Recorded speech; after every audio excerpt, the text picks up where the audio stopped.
movie you want to remember. Apparently, Nicholas Sparks wrote it, so instantaneously dissatisfied with whatever it was turned into. Like, if I had to die, unless I ate that DVD, I would rather die than have to force it down my throat one more time. So I sat through this whole thing and I saw it. Well, it was pretty good. I mean, the lead character, well, actually every single male in that movie was a bad boy. In the fact that, you know, it's like, hey, what's up? I have daddy issues.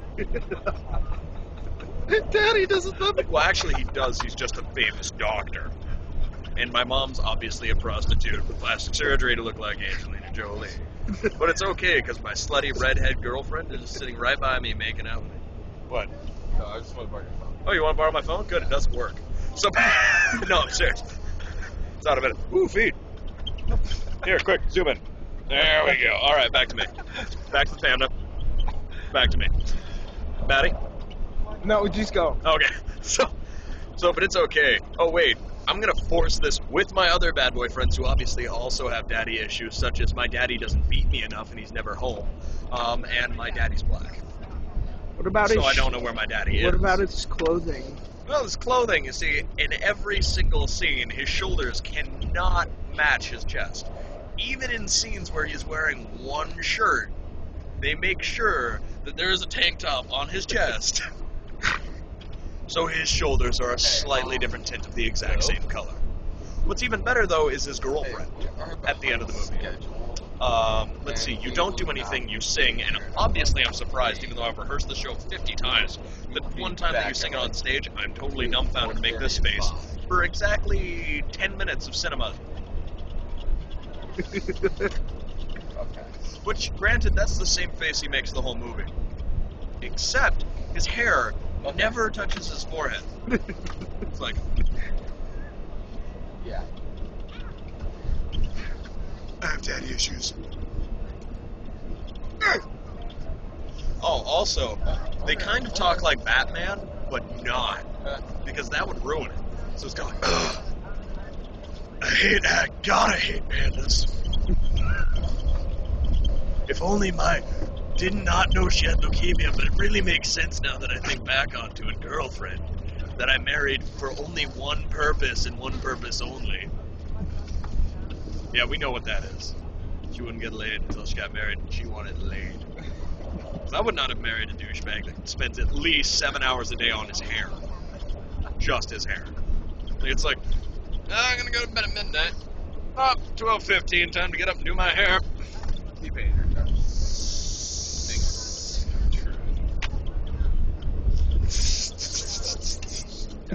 Yeah, there we go. And she never really says what her number one wish is. Yeah. But I'm pretty sure it is just to get laid before I die.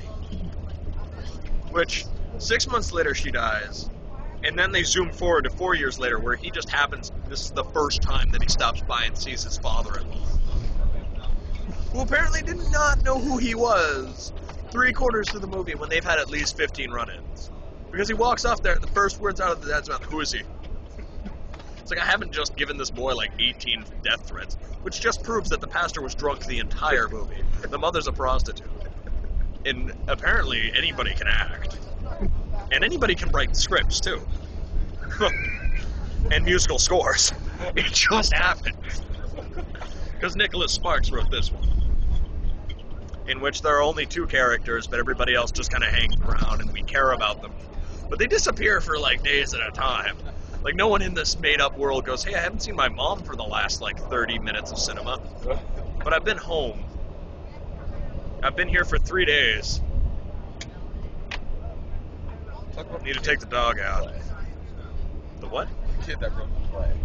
Oh, yeah. And then the whole movie, there's actually this underlying story for the kid that totally gets screwed over.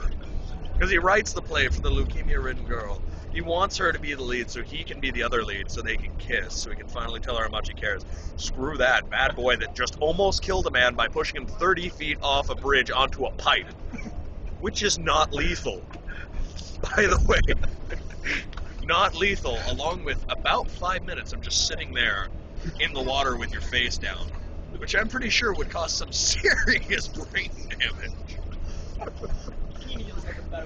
He heals up in about a week, enough to be snippy. Like, I don't even know I want to be friends with you. It's like, I saved your life, D-bag. Here. This is the pipe that almost killed you. By almost, I mean pretty much should have. Because immediately after that kid dies, he gets in a car and crashes at about 70 without a seatbelt on. And the only thing he has to show is this little mark on his forehead. And also, his whole left leg is shattered. Which I don't know if you can really break that hard. Oh,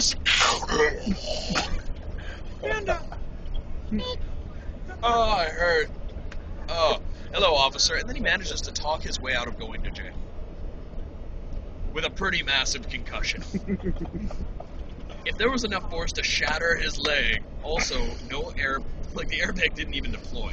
That's how much his D-bag car was. His hair didn't move, but he suffered a pretty massive concussion. So he doesn't go to jail. Doesn't go to the hospital either. He just shows up at home with like a marking on his face. And he goes to, comes down in the morning and, Mom, I think my leg's broken. I mean, it's not quite obviously broken by the whole full leg cast that I've got on. I didn't go to the hospital again. Just found it in my room. Thought I might need it. So I put that shit together and I go downstairs to breakfast. And my prostitute mom threatens to call my dad. No, you won't call him. I don't want him to know. This has to stop between you. What, some sort of family Oedipus feud thing? Is this incestful son versus dirty dad? They're fighting over breakfast or something? No, we don't see the father till the last, 15 minutes of the film. And you totally think he's like a D-bag. Totally, because he spawned this kid, obviously, as we do. No, it turns out he's an attractive doctor with a beautiful wife, very successful, and pays to save his son's girlfriend that he hasn't met, just because he loves his son that much. And then she dies. He pays for that. Pays for the wedding. No hug.